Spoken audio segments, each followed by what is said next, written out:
यह कहानी है एक छोटे से गांव बदरपुर की, जहां पिछले कुछ महीनों से हर रात डर का साया मंडरा रहा था।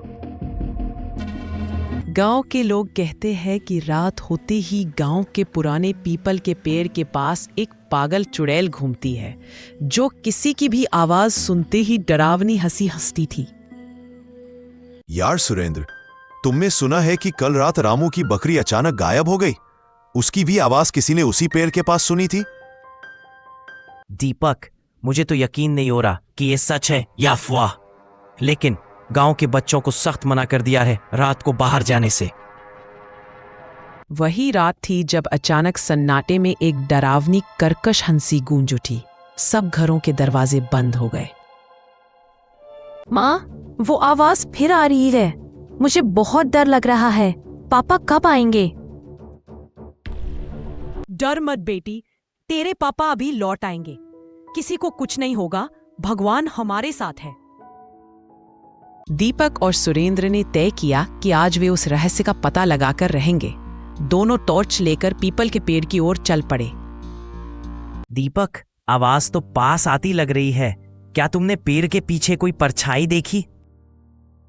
हाँ, वहां कुछ तो है। अरे, अचानक कौन है वहां?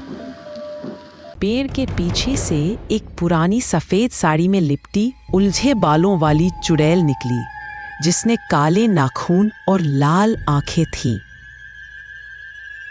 कौन है जो मेरी नींद में खलल डालता है? क्यों आते हो मेरे पास? हा हा हा। हम गांव के लोग हैं, हमें परेशान मत करो। क्यों डराती हो हमें? डर मेरी ताकत है, लेकिन तुम नहीं जानते कि मैं पागल क्यों हूं। दीपक कांपते हुए पीछे हट गया, पर सुरेंद्र ने साहस जुटाया और पूछ बैठा। अगर तुम चाहो तो अपनी कहानी हमें बता सकती हो, शायद तुम्हारा दुख कम हो जाए।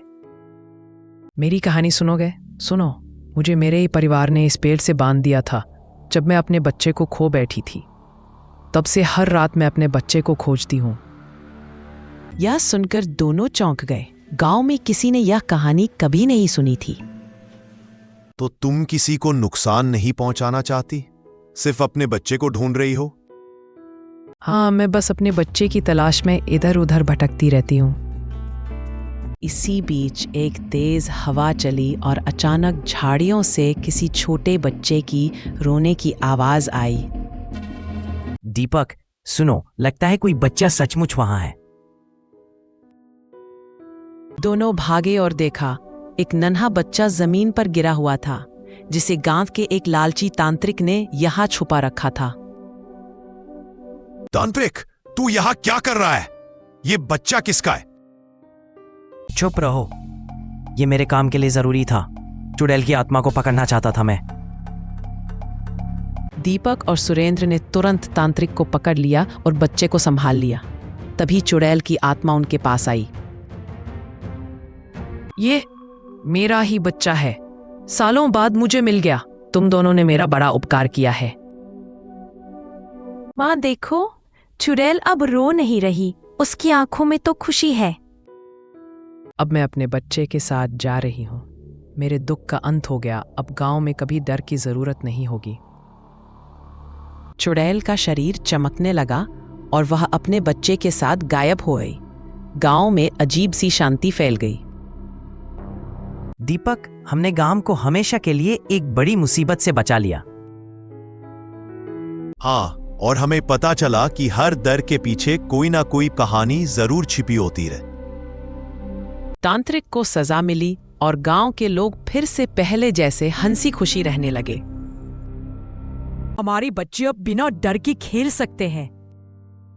तो बच्चों, याद रखो, डर से भागो मत, डटकर सामना करो और हर रहस्य को समझने की भी कोशिश करो। इस तरह पागल चुड़ैल की कहानी यही समाप्त होती है, लेकिन गांव की गलियों में उसकी रहस्यमयी कहानी हमेशा गूंजती रहेगी।